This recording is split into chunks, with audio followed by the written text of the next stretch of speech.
thing's awesome. All right, welcome back to the Canadian Gun Vault, where we enjoy showcasing the Canadian firearm community and the amazing guns in it. And this week we're going to be looking at the M1 Carbine. For those of you that have never been exposed to this great little gun before, it's a fantastic part of firearm and military history, and definitely something that our Call of Duty fans would be very interested in, along with the people that enjoyed great shows like Saving Private Ryan and Band of Brothers. This gun is a lot of fun to shoot, but can be a little finicky with the ammo when you're talking about a gun that's this old. Yeah, a lot of fun. I'm going to drop this down for a second, load up one more magazine, and tell you a little bit about it. So the concept was put together back in the late 30s, and it wasn't actually put to production until 1943. This particular model is a 1943 Inland, which represents a very collectible piece. Yeah.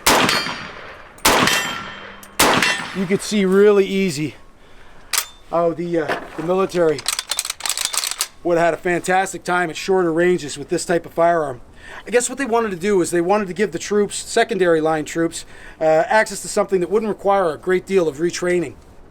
And this is the item that they came up with. It still has the rotating bolt that you find on the M1 Garand, but it's using a much lower powered cartridge in the 30 Carbine. It's throwing a pill about 2,000 feet per second downrange, and it's meant for ranges inside of 150 yards. And within those parameters, it's actually quite effective. I could see how people got some good use out of these. But to find one these days, an original like this one, you're looking at $1,500 to $2,000, depending on the conditions it's in. And I really want to thank the collector for offering up this one for us to have a look at, handle, and shoot. Having a great day here on the gongs with it. Like I said, I could easily see why somebody could really get into this.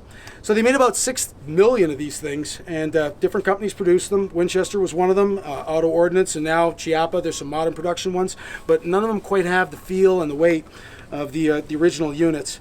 And there are some minor changes that occurred post-war in terms of the types of rifles that they made using the old surplus parts, but quite honestly, it's the same basic design, and a fabulous one it is. Anyway, we hope that you've enjoyed this closer look at the M1 Carbine. Don't forget to like and subscribe, and as always, Canada, shoot straight, stay safe.